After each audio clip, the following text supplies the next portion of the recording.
Welcome, my Haze faithfuls, to another episode of Retro Resurrection, the show where I talk about the nostalgia trip of older games. It's the 25th anniversary of everyone's favorite entrance into the world of survival horror, and with the newest entry in the series ready to stomp on us very soon, I figured it was time once again to step foot into the mansion in the woods and relive the mysteries that started everything. So, just like last time, get your first aid spray ready, grab your janitorial ring of keys, and be prepared for spooks old and new as we enter the world of Resident Evil. Resident Evil's story isn't too convoluted until later on in the series, so it's pretty okay to follow for now. In the Arklay Mountains on the outskirts of Raccoon City, there have been several reports of murders with signs of cannibalism. The Raccoon City Police Department sends out the B team of its Special Tactics and Rescue Service, or STARS division, to investigate, but when they lose contact, Alpha Team made up of Barry Burton, Chris Redfield, Albert Wesker, Jill Valentine, Robert Frost, and Brad Vickers goes in to find them. They find the team's crashed helicopter, get attacked by mutant dogs, and are forced to flee into a nearby mansion after Frost is killed, and Brad, the dickhead flying the helicopter, flies off without them. Hey, Brad! Where the hell's he going? Apparently he's getting the fuck out of here and telling you and the rest of the team to eat shit and die because he's not about to die with you guys. Your team of 6 is already down to 4, and by the time you get inside, another person goes missing. After shots ring out, you're instructed by your captain, Wesker, to go investigate. It's here that you'll come face to face with one of the many horrors that are waiting for you behind every door, and when you try to report back to Wesker, he's gone too. Before long, you're left alone and face to face with zombies, monsters, and an assload of puzzles. It's up to you to solve the mysteries of the mansion, find your missing team members, and make it out alive. Resident Evil at one point featured pre-rendered backgrounds, fixed camera angles that limited your visibility, and of course the infamous tank controls. Years later, we moved away from that in favor of third person over the shoulder and then first person with entries 7 and 8, but fixed camera angles have a special place in the hearts of us all. The remake and subsequent remaster give you the option to play with modern controls or the original tank control scheme. In this game, of course, just like the last one, tank controls will work against you half the time since the camera angles switch once you get to a specific point, which means you automatically think to change the direction key you're pushing to continue going straight, when in actuality you'll just teeter-totter between camera angles. You, more than likely, will be aggressively running into shit until you slide off and hit the door because you can't figure out what direction to go. But there's some charm in that. It still happens every now and then with the modern controls because of the camera system, so don't be surprised if you bump into something by accident. You have 2 characters to choose from, Jill and Chris. While they themselves don't play differently from each other, there are some factors that make their playthroughs different.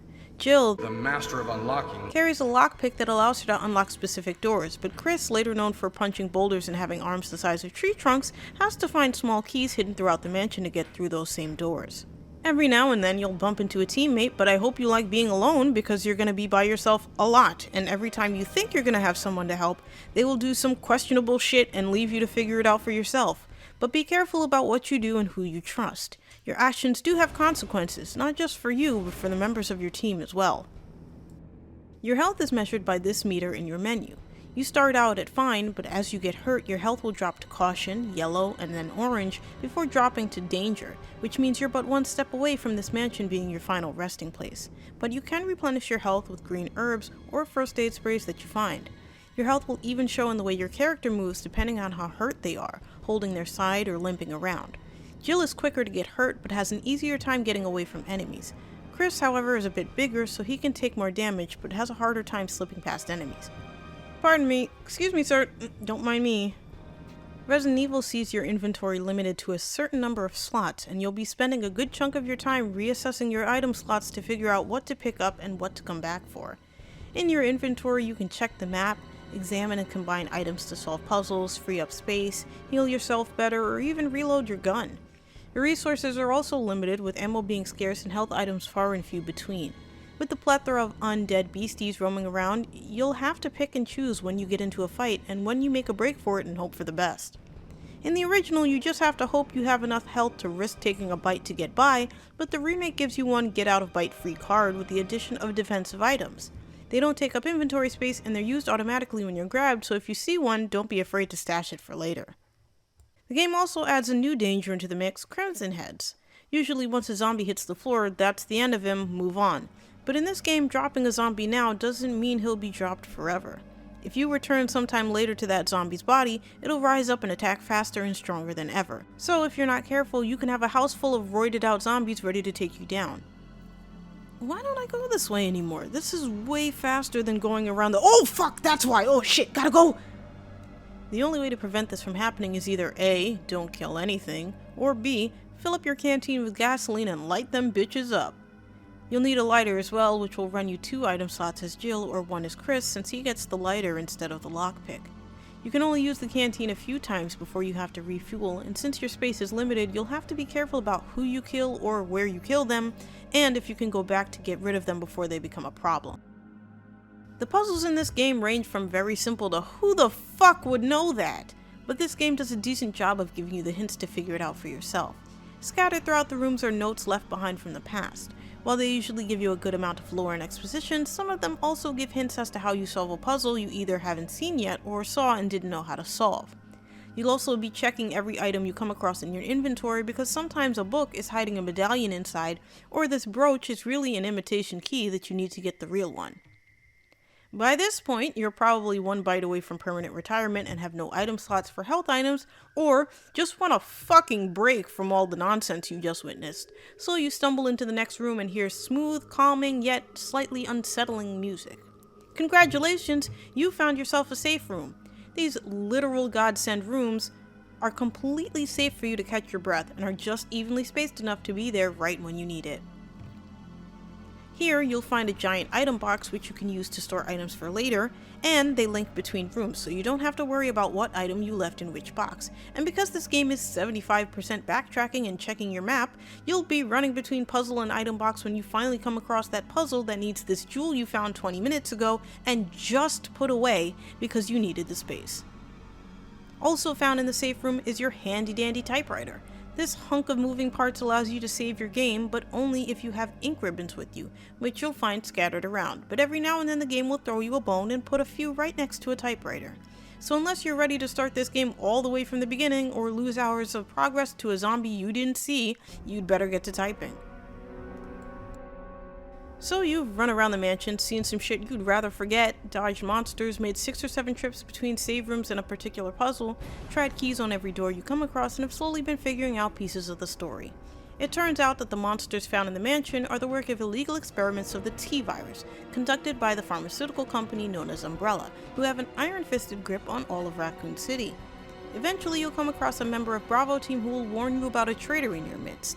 You'll find yourself in an underground lab looking for a way out, but in a turn of events that probably at this point everyone saw coming but your character, Wesker reveals himself to be a double agent working with Umbrella, force Barry to help him, and lures Stars into the death trap of the Spencer Mansion to obtain battle data for the Tyrant, a huge, angry, lipless, naked, badass monster who straight up Frankenstein's monsters Wesker, and isn't that hard to kill?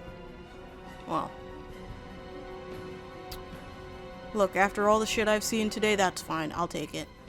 It's time to retrieve your missing friends and get out of here. From this point, the choices you've made throughout the game dictate the one of multiple endings you'll get.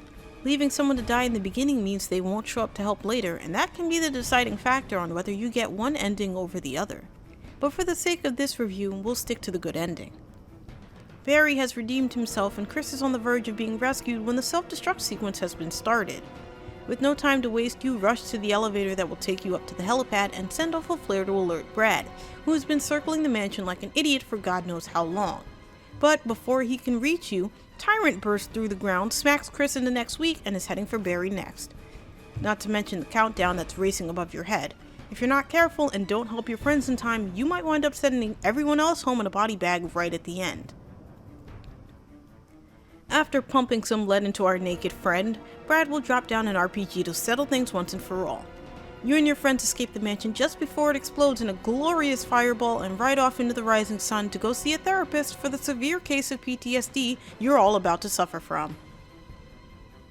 Even before the game got an upscaling and resolution, it could still hold its own, so the upscale helps its case, but it can still show its age when the pre-rendered FMV cutscenes play, since they aren't upscaled, or when the facial expressions of the characters barely move if the expression isn't mild confusion. The backtracking can get tedious, and sometimes hitboxes are total bullshit, And not knowing where you're going or what key goes where can really make you lose your mind, but once you get the hang of it, you can breeze through this game in 2 hours easily. You'll be able to unlock costumes and infinite weapons if you meet certain conditions by the end, and once the game gets too easy, you can even play the extra modes like the zombie that blows up and instantly kills you if you attack him, or the invisible enemy mode that's pretty self-explanatory. As for its controls, of course tank controls were the genre staple, and after a while you do get used to them, but sometimes the alternate controls are even better for the experience because you actually feel like you have some level of control. From its initial release in 1996, Resident Evil has captured the hearts and minds of horror enthusiasts all over the world. This is a franchise that terrified me as a kid, intrigued me as a teen, and loved me as an adult. And even though the franchise and I have a love-hate relationship because not all of those games were great over the years, 6, Umbrella Corps, Remake 3. But as good as the franchise has been to me, I'm glad it survived this long. So let's raise our first aid sprays to celebrate the first time we entered the world of survival horror. Happy 25th anniversary, Resident Evil. That's gonna be it for this episode of Retro Resurrection. I hope you guys enjoyed watching it as much as I enjoyed making it.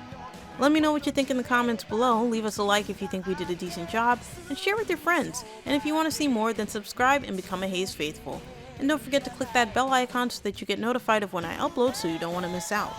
Thanks for watching everyone, I'm Auroric Haze, and I'll see you next time.